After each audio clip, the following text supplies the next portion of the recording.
स्वागत है आप सभी का हमारे YouTube चैनल ज्ञान मैथ क्लासेस में। और मध्य प्रदेश के जो प्रश्न बैंक का है उसका सोल्यूशन हम लेकर के पहुंच चुके हैं आपके चैप्टर 13 पर, पृष्ठीय क्षेत्रफल आयतन। तो इससे भी आपके दो इंपॉर्टेंट एमसीक्यू आएंगे और वो फार्मूले के रूप में आएंगे। तो देख लीजिए क्या हो सकते हैं, आपको ध्यान से देखना है। पहला क्वेश्चन क्या है, अर्धगोले का संपूर्ण पृष्ठीय क्षेत्रफल। देखिए सत्य सत्य आपको बताना है कि अर्धगोले का संपूर्ण पृष्ठीय क्षेत्रफल 3 पाई आर स्क्वायर होता है, जहां आर अर्धगोले की त्रिज्या होती है। ये कथन गाइस बिल्कुल सत्य है ना। फिर देखिए दूसरे में क्या लिखा हुआ है, शंकु का आयतन 1/3 पाई आर स्क्वायर एच होता है, जहां आर आधार की त्रिज्या एवं एच शंकु की ऊंचाई होती है। ये कथन भी बिल्कुल सत्य है, तो दोनों को आप सत्य कर देंगे।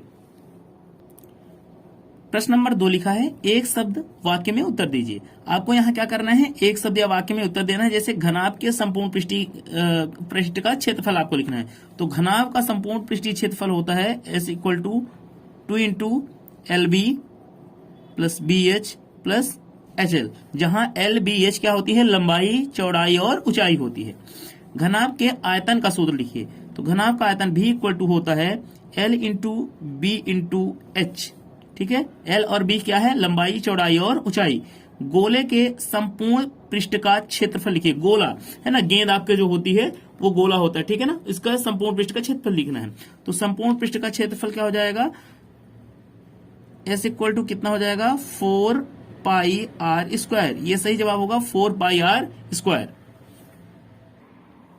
फिर गाइस आपको देखना है क्या, गोले के आयतन का सूत्र बताना है। तो गोले के आयतन का सूत्र क्या होता है, वॉल्यूम = होता है 4/3 पाई आर क्यूब। सही जवाब क्या हो गया, 4/3 पाई आर क्यूब। फिर लिखा है 5वां क्वेश्चन, देखिए क्या लिखा है, अर्धगोले के वक्र पृष्ठ का सूत्र बताइए। अर्धगोला, आधा गोला आपके पास आ चुका है, ठीक है ना। आपको ध्यान रखना है, आधा गोला की बात कर रहा है। कुछ इस तरह से आपका डायग्राम रेडी होता है, आधे गोले का डायग्राम है ना। आपके घर में कटोरा है ना, उसी की बात हो रही है। तो इसके वक्र पृष्ठ का सूत्र आपसे पूछ रहा है। तो ये आपका आधा गोला हो गया। वक्र पृष्ठ मतलब यहां से लेकर के यहां तक का एरिया आपसे पूछा जा रहा है, ठीक है ना। तो वक्र पृष्ठ का पूरे का होता है 4 पाई आर स्क्वायर। तो आधे का क्या हो जाएगा, 2 पाई आर स्क्वायर। सही जवाब होगा 2 पाई आर स्क्वायर। फिर लिखा है, अर्धगोले के संपूर्ण पृष्ठ का सूत्र बताइए। अब देखिए, अर्धगोले के जब संपूर्ण पृष्ठ का भाग पूछ रहा है आपसे, तो ये आपका आधा गोला और ये उसका ये ऊपर का हिस्सा। तो जब आपसे संपूर्ण पृष्ठ पूछ रहा है तो संपूर्ण पृष्ठ का क्या मतलब है कि यहां से यहां तक वक्र पृष्ठ और फिर ये वाला हिस्सा भी आपसे पूछा जा रहा है, पूरा का पूरा हिस्सा पूछा जा रहा है। तो ये देखिए क्या है, ये तो आपने अभी अभी निकाला कि 2 पाई आर स्क्वायर होता है। और ये वाला देखिए ऊपर जो हिस्सा होता है कटोरे का वो गोल होता है, यानी कि ये पाई आर स्क्वायर होता है। तो दोनों मिलकर के कितना बनाएंगे, 3 पाई आर स्क्वायर हो जाएगा। तो इसका जो सही जवाब है वो कितना हो जाएगा, 3 पाई आर स्क्वायर। ठीक है। फिर गाइस अगला क्वेश्चन क्या है, अर्धगोले के आयतन का सूत्र बताइए। तो अर्धगोले का आयतन मतलब आधे कटोरे के आयतन का सूत्र बोल रहा है। तो पूरे वाले का जो सूत्र होता है उसका आधा कर लीजिए, पूरे का होता है 4/3 पाई आर क्यूब। तो इसमें आप भाग कर देंगे, 2 का बनेगा कितना, 2/3 पाई आर क्यूब। ठीक है। बेलन के वक्र पृष्ठ का क्या लिखा है, बेलन के वक्र पृष्ठ का सूत्र। तो बेलन का जो वक्र पृष्ठ होता है, बेलन आप देख लीजिए, कुछ बेलन इस तरह से आपका है, जो पेन आप पकड़ते हैं, जो ग्लास पकड़ते हैं, उस बेलन होते हैं, ठीक है। तो ये बेलन आपका कुछ इस तरह से हो गया। आपसे वक्र पृष्ठ पूछ रहा है। वक्र पृष्ठ का मतलब होता है ये जो बाहर वाला हिस्सा, ठीक है ना, ये और इस हिस्से की बात, इतने हिस्से को वक्र पृष्ठ कहा जाता है। तो इसका सूत्र क्या होता है, 2 पाई आर एच। आप बोले सर 2 पाई आर, देखिए ये पूरा बेलन माने गोल है ना, जैसे अपना ये पेन दिख रहा है आपको, ये हिस्सा पेन दिख रहा है गोल, तो ये होता है 2 पाई आर। अब इसमें क्या है, ऊंचाई भी आ गई है, तो फार्मूला क्या बन जाएगा, 2 पाई आर एच। फिर क्या है, बेलन के संपूर्ण पृष्ठ का सूत्र। तो बेलन के संपूर्ण पृष्ठ का सूत्र क्या हो जाएगा, ये बेलन का वक्र पृष्ठ था। अब इसी के साथ आप इसको और इस पार्ट को भी इंक्लूड कर दीजिए। तो जब इसको इंक्लूड करेंगे तो ये पाई आर स्क्वायर, ये पाई आर स्क्वायर, ये भी जुड़ जाएगा। तो इसका सही जवाब बन जाएगा आपको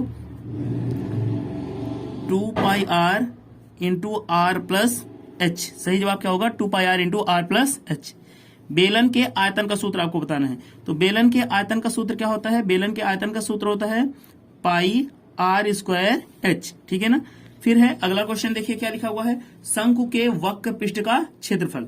तो गाइस शंकु का जो वक्र पृष्ठ होता है, देखिए ये शंकु आपका बन गया। अब ये शंकु बनने के बाद आपसे वक्र पृष्ठ पूछ रहा है। वक्र पृष्ठ मतलब केवल ये वाला हिस्सा आपसे पूछ रहा है, ठीक है ना, इधर नीचे वाले की बात नहीं कर रहा है। तो वक्र पृष्ठ का फार्मूला होता है पाई आर एल, कितना हो जाएगा पाई आर एल। ठीक है, फिर है देखिए शंकु के संपूर्ण पृष्ठ का क्षेत्रफल। ठीक है ना, तो जब आपसे संपूर्ण पृष्ठ पूछ रहा है तो संपूर्ण पृष्ठ में आपको ध्यान देना है कि संपूर्ण पृष्ठ है क्या। संपूर्ण पृष्ठ में ये पार्ट भी आपका इंक्लूडेड हो जाएगा, मतलब वक्र पृष्ठ में केवल इतना होता था और संपूर्ण पृष्ठ में इसके साथ साथ ये भी हो जाएगा।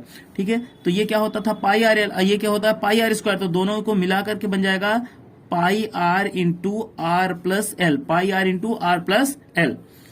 शंकु के आयतन का सूत्र लिखिए, तो शंकु के आयतन का सूत्र क्या होता है, शंकु का आयतन मतलब इसके अंदर जो कोन, जो आइसक्रीम भरी होती है ना, उसकी बात कर रहा है ना, तो क्या होता है 1/3 pi r square h, 1/3 pi r square h. ठीक है ना, यानी कि बेलन का होता है पाई आर स्क्वायर एच, मतलब शंकु का जो आयतन होता है बेलन के आयतन का 1/3 होता है। ठीक है ना, अगर बेलन का आयतन 3 है तो शंकु आयतन 1 होगा। ठीक है, लेकिन उसके लिए ऊंचाई और रेडियस सेम होनी चाहिए, तभी ऐसा लगेगा।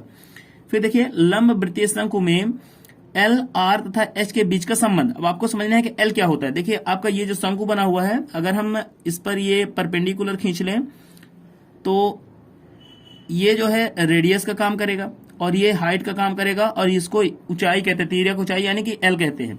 तो देखिए यहाँ पर पाइथागोरस का रूल लग जाएगा क्योंकि राइट एंगल बन रहा है, तो राइट एंगल के हिसाब से क्या हो जाएगा, होना चाहिए L square equal to R square plus H square, या हम इसी को बना सकते हैं आगे कि L equal to root R square plus H square.